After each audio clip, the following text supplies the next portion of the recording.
Do you get that now? So right now they are doing the promo, and if you have, let's say, 2 billion naira, if you have 2 billion naira, you may go into business with the Dangote Refinery now. They will give you 2 million liters at 899 naira 50 kobo. That is not in. I mean, the logistic is not included.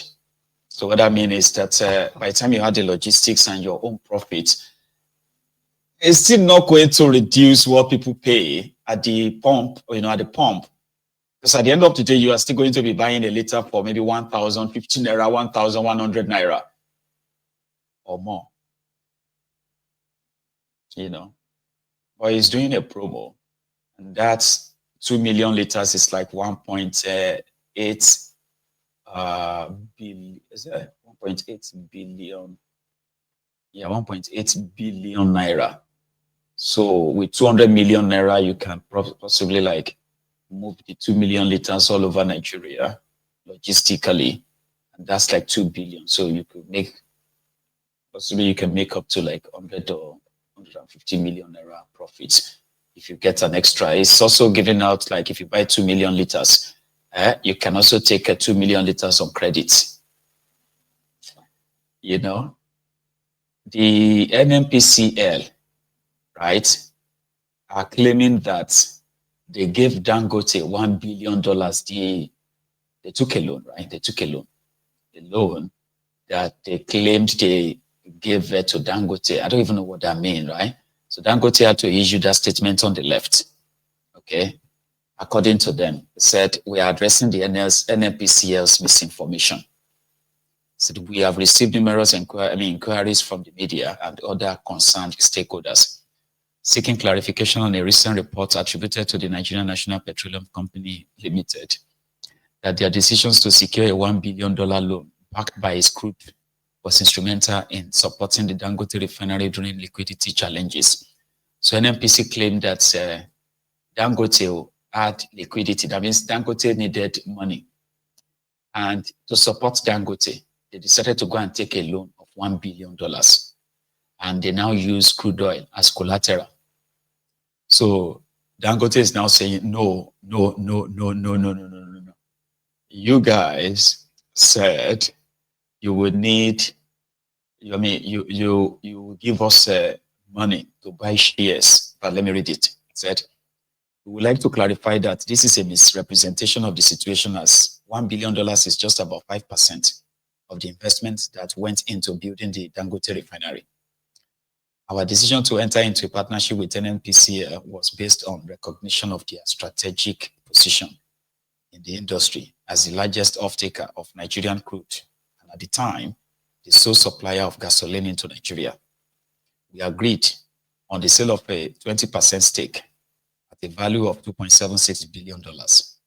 Of this, we agreed that they will only pay $1 billion, while the balance will be recovered over a period of 5 years through deductions on crude oil that they supply to us and from dividends due to them. If we were struggling with liquidity challenges, we wouldn't have given them such generous payment terms. As of 2021, when the agreement was signed, the refinery was at the pre-commission stage. In addition, if we were struggling with liquidity issue, this agreement would have been cash-based rather than credit-driven. Unfortunately, NNPCL was later unable to supply the agreed 300,000 barrels a day of crude oil. Wait. Is that to confirm what I have repeatedly said on this platform? Even though severally, Tinubu ordered that they should go ahead and give Dangote Refinery 300,000 barrels a day crude oil, remember? And I kept telling you that that's a lie. It is a lie. It's propaganda. NNPC no get 300,000 barrels of crude oil to give to anybody because they've used most of it as collateral for loans that they have expended or stolen. The loans that they can't tell you what they use the money for. So is that Dangote confirming that again? Right? I think they just confirmed it. See that line? They said they were unable to. See, unfortunately, NNPC was later unable to supply the agreed 800,000 barrels a day of crude oil given that they had committed a greater part of their crude cargoes to financiers with the expectation of higher production, which they were unable to achieve. You hear that? So we subsequently gave them a 12-month period for them to pay cash for the balance of their equity, given their inability to supply their agreed crude oil volume. NNPCL failed to meet this deadline, which expired on June 30th, 2024. As a result, their equity share was revised down to 7.24%. These events have been widely reported by both parties. It is therefore inaccurate to claim that the NNPCL facilitated a $1 billion investment amid liquidity challenges. Like all business partners, NNPCL invested $1 billion in the refinery to acquire an ownership stake of 7.24% stake. That is beneficial to its interests. NNPCL remains our valued partner in progress, and it is imperative for all stakeholders to adhere to the facts and present the narrative in the correct context to guide the media in reporting accurately for the benefit of our stakeholders and public. So they continue to deceive you, especially to those of you who don't like the truth, because the truth makes you uncomfortable. You know, lies makes you comfortable. It's so good to have a comfortable lie than uncomfortable truth, okay? And I am going to continue to do my own bit just to point to the facts in all of this. Under Bokwari, nearly $10 billion of Nigeria money was given to Dangote to complete its supposed refinery. But now they are claiming that no, the only money given to them was $1 billion, which was supposed to be converted to 7.24%. But mind you, when they were building this Dangote Refinery, it was the European banks that were supposed to give Dangote 6 billion euro loan. Then coronavirus happened. The banks couldn't give Dangote the money. They managed to give him up to 3.5 billion euro at the time. Then the money stopped. So was the construction of his refinery. But Bokwari and his gang, through Emefiole, facilitated the supply of funds to Dangote Refinery. This is not NNPCL jargons that he's talking about. So, however, on the day of 4 days before Bokwari's tenure ended last year, Bokwari, Emefiole, and so many others assembled at Dangote Refinery in Lagos, where Emefiole publicly said the refinery that was yet to produce or refine 1 teaspoonful of crude oil, that Dangote had paid back over 70% of the loan. This is just so that all the documents that will point to how much Nigeria money was actually given to Dangote was already cleared in the Central Bank of Nigeria. And I bet that was what Tifnubu and his gang were looking for in Dangote Refinery or Dangote office in Lagos when they raided the office early this year. I don't know if you remember that. So you see all of this now. Nigeria was supposed, that Dangote Refinery, right? Nigeria was supposed to have at least 50% or 45% stake in that place. But because of their shady abracadabra deal behind the scene, they've written it off.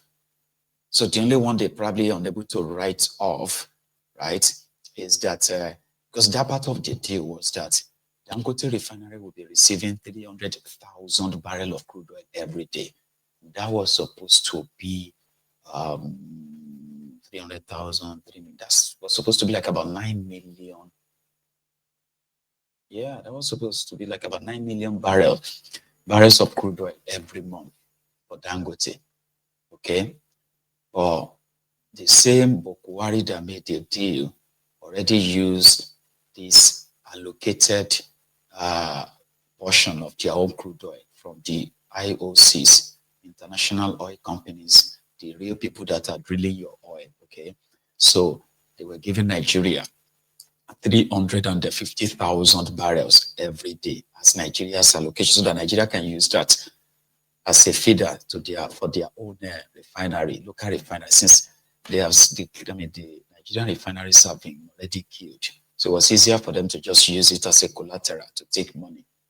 Part of their financiers is this Afrexim Bank. Afrexim Bank provided about $4 or so billion for Bukwari's government when Bukwari was there.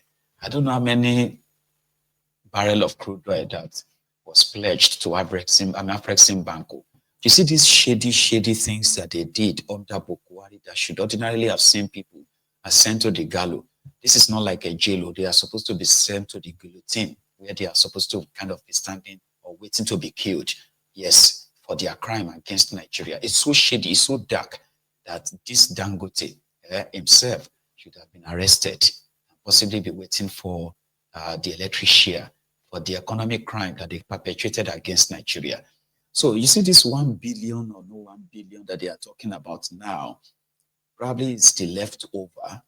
So the NNPC claimed that they took a loan to give Dangote the 1 billion. Dangote said, no. This was your pledged. You were supposed to give me 1 billion. And at the same time, you were supposed to also be giving me 300,000 barrels of crude oil every day.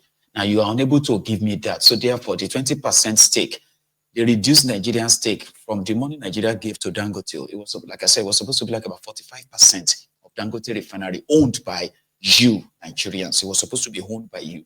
But because of the abracadabra, they cut it down to 20%. Now the 20%, as he explained in that letter, they were supposed to be giving Dangote 300,000 barrels of crude oil every day. Since they are unable to do that, and they gave them time to fulfill that pledge, and they couldn't. So by the end of June 2024, Dangote now came out and said, well, yes, we got your $1 billion, but you didn't give us $1 billion because we have problem of money. No. You gave us that $1 billion. We don't know whether you borrowed the money or not. We don't know. But you gave it to us, and it was meant to be an investment, buying shares. Now that you are unable to give us the rest of agreement, which is the 300,000 barrels of crude oil every day, we no longer have any deal other than give you what the value of your $1 billion in shares in our investment. And that value is now 7.24%. That is the value of your shares. No, you did not give us any loan or anything. I mean, you know what I mean? So anyway, Shah, whatever that means to you, because it doesn't really have to make any sense to you anymore. You have already been scammed, and the criminals who scammed you they've smiled to the bank. So leftover right now is just to keep you entertained. It's unbelievable. Okay, so if you have a chance of APC losing power in Nigeria, or a revolution takes place and a proper probe is launched, Dangote, Bukwari, Emefiole, Tinubu's adopted nephew, Wale Tinubu, the one that is the owner of Wando, right? All of them. Not only that, they will go to jail. They will line them up, okay, to be executed for the crimes against economic crimes, which is treasonable felony, economic crime against Nigeria. You see, the economic hitmen that you think they are Oyibos, they are not just Oyibos. So these are the economic hitmen in Nigeria, the people that are actually, right, economically killed Nigeria. You're supposed to be wealthier than that. That place was supposed to be better than that, but it's been hijacked by criminals, right? Unfortunately. Talking about criminals, I'm going to stop by in. Thank you very much, the African Wahala. Listen, if you are still with us at this moment, kindly do us that favor. Like the broadcast, okay? Like it. I mean, if you are enjoying the gist or the expose, right? Just like the broadcast. It is the least you can do. Okay, like the broadcast. We are over 1,500 right now on YouTube, so that should count for something, right? So let's go to Delta State, where Bright Duffy has some message for us from those who stole a whole luxurious bus To be, I mean, like, they will steal your car in Nigeria, right? There are places that once they steal your car and your car is taken to these places, right? You will never see the car again because they will pieces it, they will break it into parts. I just don't know how it's going to be convenient for people to steal a whole luxurious bus. How many days is it going to take you to break it apart? Well, fortunately, before these ones could do that, right, still right, which is a funny line of interrogation as this to show to us. Please, let's go to Delta, ladies and gentlemen. I'm SP Edafe Bright from Delta State Police Command, and as you can see, we are at Ekpan Police Station in Nubia local government area. Today we'll be parading 5 suspects. These suspects, their role this time is so unique because one would wonder how they managed to steal this kind of luxurious vehicle. Complete luxurious vehicle that belongs to young Shagro. What did these guys do? One of them worked with young Shagro in the past as a panel beater, and according to him, by the time he finished and gained his freedom, young Shagro did not retain him, hence he left. He now said he has been monitoring where they park their vehicle in Abia State, and he knows of the fact that they don't usually lock their doors and they always leave the key at the ignition of the vehicle. Hence, he contacted the driver and told the driver what to do, how to move the vehicle to Warri in Delta State, where they contacted some scrap dealers who were supposed to buy the vehicle and butcher it and sell it in parts. However, just 2 weeks ago, the DPO Ekpan, in his usual proactive way of policing, summoned these scrap dealers and warned them that on no account should they buy any vehicle without the proper document. Hence, if they are caught getting involved in stolen vehicles, especially the one snatched at gunpoint or vehicle moved from where park, they will be made to face the law. When they got there, that was what prompted those scrap dealers to insist on receipt and vehicle particulars of the said vehicle. To cut the long story short, they were caught due to our intelligence gathering and the information we got, where they were moving into a bush in a certain location where they would have been able to butcher this vehicle without anybody knowing. They were intercepted and we arrested 5 of them. We'll be interviewing them now so that members of the public too can hear from them. What is your name? Michael Odubo. Okay, I wanted to call you my friend, but if I call you my friend, our audience will say, why am I calling a suspect my friend? But you are my friend now. So we don't talk now, we don't be friends. Thanks. Okay, you are Michael, you are from where? Bayelsa State. Bayelsa State. Southern Ijo. Okay, Southern Ijo. Just tell the public what you told me earlier on, why you are here. Just tell us why you are here. Okay, why I'm here is because of this vehicle. Okay, what happened to the vehicle? As last week when I went to Aba to buy market, so I now saw this vehicle already before I called this driver that there's a vehicle here. Let us look if we can get to Warri. Like I told you, I am managing my time. Don't give me no long story. Okay. I'm listening. So I just called him. He now drove the motor out and come. He drive the motor. He came to drive the motor as your motor Abi as waiting. No, because we plan to go and sell it. Okay, this motor belongs to which company? Young Shagro. Young Shagro. How did you know Young Shagro? Have you worked with them before? Worked with them. How many years? About 8 years ago. 8? No, not 8 years ago. How many years did you work with them? I worked with them 8 years. As what? Parabisa. Okay, so you said, how did you know that it would be easy for the driver to move this vehicle? No, they used to leave key in the ignition. So Young Shagro usually leave key in the ignition? Yes. Okay, but you did confirm if the key is there. You are just sure that the key will be there? Yes, I just. So from where did they move this vehicle? Aba. From Aba to where? To Warri. Okay, to Warri. So what was your intention? We plan to go and sell it. Sell it, okay. So if you not sell, how much you want to sell? 5-6 million. So you wanted to sell this luxurious vehicle like this for 5 million naira. If now you build down, if now you buy this vehicle, somebody carry and say one go sell and steal and say one go sell at 5 million, how you go feel? I'm not happy. You're not going to be happy. Yes. When you say you successfully sell at 5 million, you would have been happy. Yes, sir. You would have been happy. Yes, sir. Okay. Okay, now When you got to where you want to sell, what happened? Why come they didn't buy it initially? They say they need the paper. They don't They buy need- more. Yes. And there's no paper in the vehicle. No, sir. Who the paper they with? I don't know. You don't know. No, I You're don't supposed know. to be with the owner of the vehicle now. Why didn't you call the owners of the vehicle that you have stolen their vehicle, you want to sell it, but you need paper to sell it? I can't call them, sir. But that day they said you made one phone call requesting that they should bring the paper for you. Have been a fake phone call. He's the one framing what is to frame. Okay, Yes, okay. it's his own personal issue. Okay, he just won't set you up. That is his own pattern. Okay, okay. You know, you never made that call. No. Okay, who did you contact to look for buyers? Or who you contact when you go help and sell the motor before? When we call this man. This man now call this man. This man, what did this man name? He's selling cattle. I don't know his name. I've not seen him before. Okay, now I call this one. Yes, yes, sir. This one they sell with it. This one they sell cattle. Cattle. Yes. What do you consider cattle and vehicle? We just call him to look for somebody. Okay. And we told him it's okay. Okay. Thanks.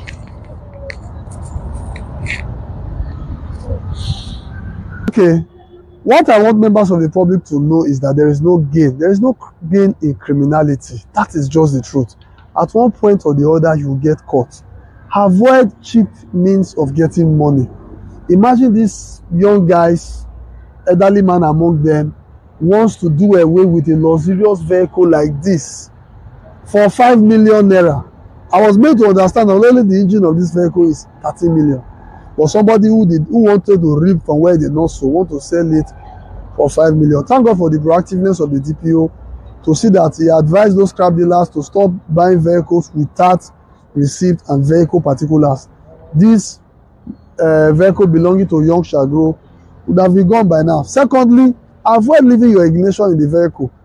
You leave the key at the ignition and say, oh, nothing dey happen. See, something can happen. That is the truth, because police cannot be everywhere at the same time. Police yourself so that it will be easier for us to police you. Thank you and God bless you.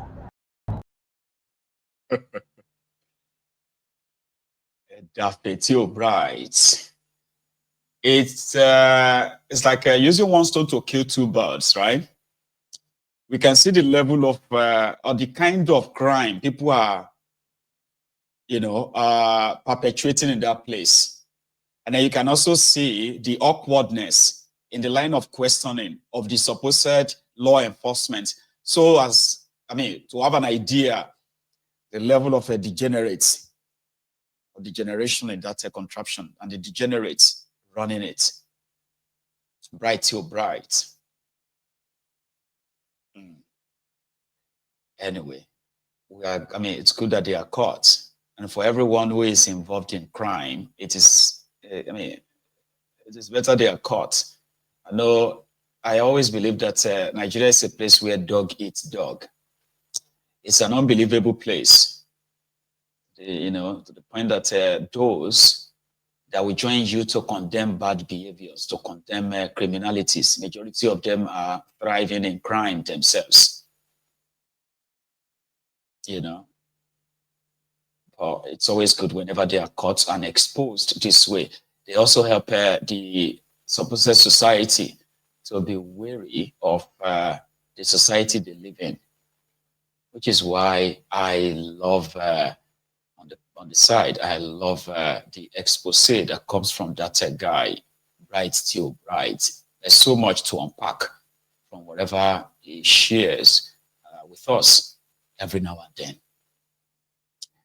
Yesterday, I shared in part the NAFDAC's invasion of the market in Abia State, where they are producing fake drinks. I didn't show you everything.